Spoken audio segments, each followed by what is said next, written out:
Kankacığım bu etek rengi sana çok yakışmış bu arada. Su etekli vesaire veriliyor.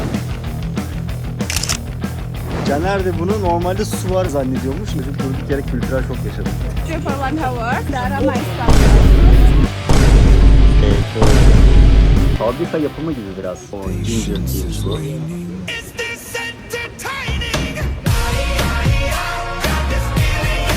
Aman Allah'ım. What's that? It's really organic. Evet, Batu Temple'dan herkese merhaba arkadaşlar. Az önce biletlerimizi satın aldık. İçeri girerken bu biletleri kullanacağız. 2 biletin toplamı 30 rupi yapıyor. Orada ufak bir düzeltme. Biletlerin tanesi 30.000 rupiymiş. Ayrıca modaya uyum sağlamak için de böyle bir etek veriyorlar. Tamamen bedava. Kardeşimi de size göstereyim şöyle. Hop. Maşallah. Ve tur rehberimiz. Hello everyone. Temple'a doğru ufaktan böyle yol alıyoruz. İçeriye giriş falan çok güzel gözüküyor. Şöyle size bunu göstermek istiyorum. Hemen yan taraflarda da ibadet için kullanılan yine yerler var. Turistlerin de zaten sıkça ziyaret ettiği yerlerden bir tanesi. Şöyle gelelim, çok fazla geride kalmayalım. Kankacığım bu etek rengi sana çok yakışmış bu arada.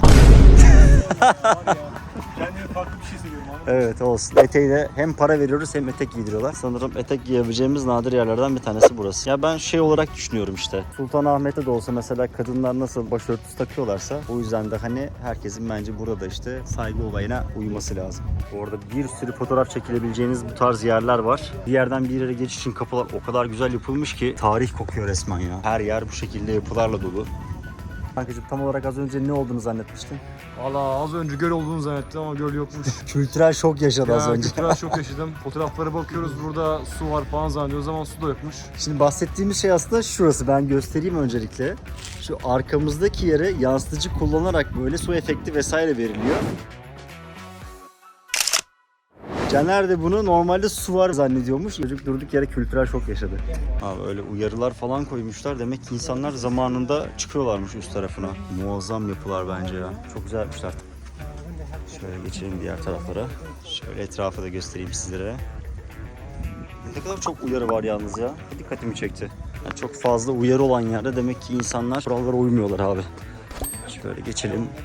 Bizimkilerden de geri kalmayayım. Yani bunu sormak gerekiyorsa çok da bir şey yok arkadaşlar. Sadece taş var yani, bunu ben de yapabilir miyim olarak? Genel olarak Caner'in sanattan anlayışı. Hadi Benim bak. anlayışım bu yani. Farklı bir yerde görürsün bunları. Yani burada çok bir şey yok aslında. Sadece taştan yapılmış mimari heykeller, filler, aslanlar, çocuklar var. Onları farklı uzak doğu ülkelerinde görürsünüz zaten. Şimdi adam gelip görmesin oğlum bunu yani. Belki adamın taşıma falan hayranlığı vardır Buradaki yani. bir Batuhan Temple'da bir ayna tutuyorsun, kamerayla fotoğraf çekiyorsun. Güzel gösteriyor sadece, o kadar. Onun için çok esprisi yok. Yani bizim Dolmabahçe'ye gezin daha iyi, öyle diyeyim size. Evet yani Bali'ye gelmeyin.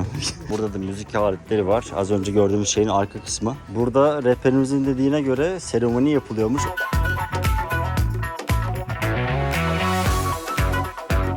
Dünyanın en pahalı ve lezzetli kahvesinin nasıl yapıldığını, kahvenin yetiştirilmesinden tutun ve son aşamaya kadar nasıl geldiğini bu geldiğimiz yerde beraber gözlemleyeceğiz. Şimdi harika bir deneyim elde edebileceğimiz Central Luwak Coffee'ye geldik. Meşhur olan bu deneyimi gözlemleyebilmek için başka bir yer düşünülemezdi. Luwak kedisi kahve meyvesinin en iyi olanlarını yiyormuş ve çekirdeklerin midesindeki asitlerle etkileşime girmesiyle daha kaliteli hale geliyormuş. Dışkısından da kahve çekirdekleri temizlenerek ve özel işlemlerden geçirilerek içilebilir hale getiriliyor. İnanılmaz meşakkatli bir işten bahsediyoruz. Luwak kahvesinin lezzeti ve kalitesi Misk kedisinin yaşam ve beslenme koşullarına göre değişiyormuş. Ne yiyor ve nelerden hoşlanıyor, biraz bunlardan bahsedelim. Misk kedileri omnivore'dur. Yani her şeyi yiyebilirler. Çoğunlukla çilek ve etli meyveler, olgun meyve kahvelerini yemeleriyle ünlüdür. En olgun ve en güzel meyve çekirdekleri seçtikten ve yedikten sonra çıkan çekirdekler genellikle eşsiz tadı için toplanır ve satılırlar. Ayrıca birçok hastalığa da iyi geldiği düşünülen Luwak kahvesinin diş sağlığını koruduğu, metabolizmayı hızlandırdığı, safra taşı oluşumuna iyi geldiği, göğüs kanseri riskini azalttığı ve diyabeti önlendiği belirtiliyor. Misk kedisi geceleri aktif bir türdür ve bu nedenle gündüzleri nadiren görülür. Genellikle akşam 6 ile sabah 4 arasında aktif hale geliyorlarmış. Gece boyunca da yiyecek aramak için orman zeminde dolaşmayı seviyorlar. Misk kedilerine sindirim süreçleri, kahve çekirdeklerinde bulunan proteinlerin parçalanmasına yardımcı olur. Üretilen kahvenin ismi de Kopi Luwak olarak geçmektedir. Şimdi de burada kahvenin nasıl yapıldığını gösterecekler. Az önce Luwak hayvanı tabanının nasıl olduğunu gördük. Small coffee from this one, the Arabica and the Robusta, we mix for the Balinese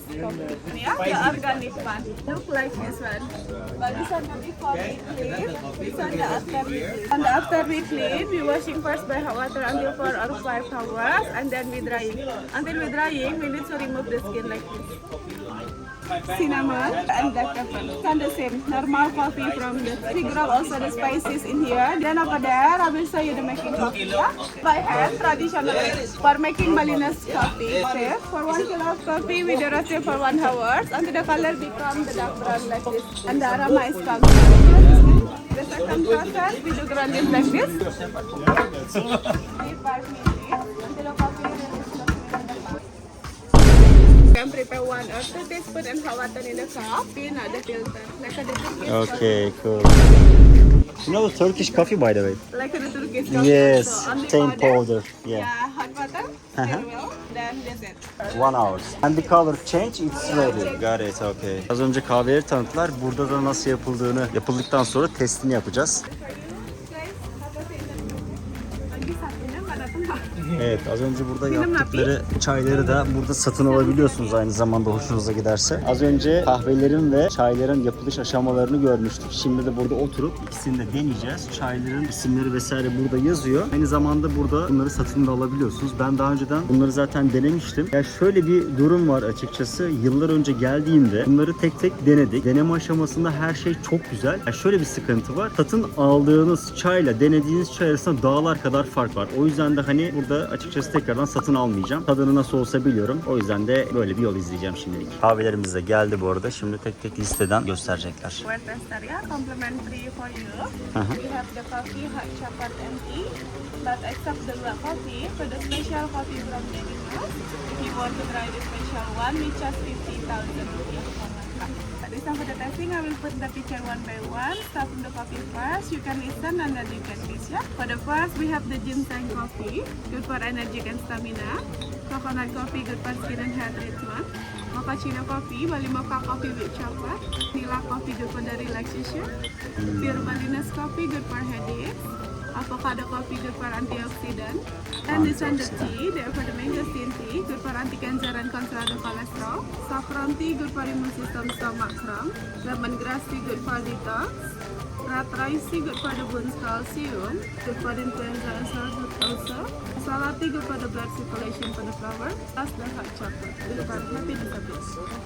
And you said Luwak coffee not free, right? Yeah. Ah, okay. You need to For pay the for black it. coffee, you can pay 50,000 for 1 cup. Bro, let's start. Az önce kahveleri tek tek böyle isimlerini de söylediler ama şimdi hangisi neydi ben hatırlamıyorum ama tek tek hepsini deneyeceğim. By the way, bro, if you want to try, let's try together. Yeah. It's up to you. Just choose one and let's drink. Maybe this one. Yeah. Ginseng. Ah, okay. That's why they put it here. One. No, it's okay. Enjoy. Benim içtiğim vanilla coffee'ymiş. He drinks ginseng coffee. Oh, that's okay. What about the others? I can't drink all them. Yeah. Let's try it. Bu neymiş? Mochaccino Bali deniyoruz. One coffee. Ya organik ama fabrika yapımı gibi biraz. O ginger tea bu.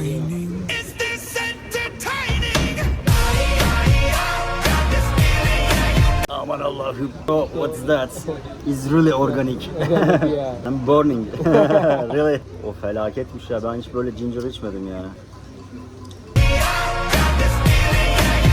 Brother, Really hard. What about this? Rosella tea. I don't know the name in Turkish. Really sweet. Sweet. Hayatımda ilk defa bu arada what was in your rice? I forget in Turkish. Bayağı pilav çayı ya bu.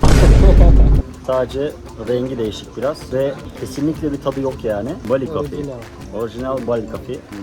Kokusu bir değişik. It's really perfect. Yes, I love it.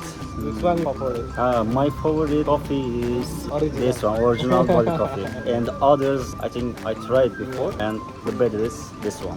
Buraya gelirseniz mutlaka Bali kahvesinden deneyin diyorum. Buradan da ekstradan parayla zaten satın alabiliyorsunuz ama Luwak kahvesinden mutlaka deneyin arkadaşlar. Afiyet olsun. Orada kahvedeki olayımız tamamen bitti. Az önce de coffee shop'a uğradım. Onu çekmek istemedim açıkçası. Yine paketli bir sürü ürün vardı. Bence geldiğinizde kendiniz deneseniz ya da kendiniz baksanız daha iyi olur bence. Daha önce zaten denemiştim. Her neyse şimdi bir sonraki durağa geçiyoruz. Önce ben tüm çayları ve kahveleri denerken Caner dışarıda dedi. Pek ilgisini çekmedi. Bu konuda Caner'in bir fikirlerini almak istiyorum. Sebebi neydi? Hayvan ismi neydi? Luwak'tı. Luwak hayvandan yapılan bir şey olduğu için, yani dışkısından yapılan bir enzim olduğu için ben kahveyi çok tercih etmedim. Tayland'a gitmiştim. Tayland'da güzel bir çay içmiştim. Aloe veralı bir çay. İçtiğiniz zaman aloe verayı tanecikleri hissediyorsunuz. Yararlı bir çaydı İçtiğim değil mi? en güzel çaylardan bir tanesi. Karıştırmamak lazım. Çok güzeldi. Yani Bali'deki kahve için Sezcan'cığım sadece bunları diyebilirim sana. Olabilir. Ya birazcık tercih meselesi. Tercih meselesi. Şimdi buraya ilk defa geliyorsam açıkçası ben denemek isterim birçok şeyi. Çünkü belki de bir daha görmeyeceğim. Şimdi mesela burada ginseng, ondan sonra az önce pilav çayı falan dedim ama aklıma gelmedi pirinç demek. O yüzden de mesela ilk defa hayatımda pirinç çayı denedim. Herhangi bir tadı yoktu zaten. Onu da yorumlamıştım ama. Ha, pirinç dedi, şunu da hatırlatayım. Tayland'da pirinç yaprağından yapılan güzel sarmalar var. Pirinç yaprağını alıyorsunuz. Evet. İçine istiyorsan jambon koy, et koy veya salata koy. Onu güzel sarıyorsun ve bir güzel de yiyorsun. Ara sokaklarda olan yerlerde. Bilen birisi varsa ve internette yazarsanız bulabilirsiniz arkadaşlar.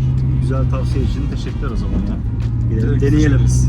Evet, kapanışı gördüğünüz üzere yine yapamadık. Video hoşunuza gittiyse kanala abone olmayı, beğenmeyi ve aynı zamanda yorum yazmayı lütfen unutmayın. Çünkü hepsini tek tek okuduğumu unutmayın. Videoyu bu kısmına kadar izlediyseniz sizlere çok ama çok teşekkür ediyorum. Bali videosunun diğer kısmında görüşmek üzere, hoşça kalın. Brother, Aman Allah'ım. Oh, what's that?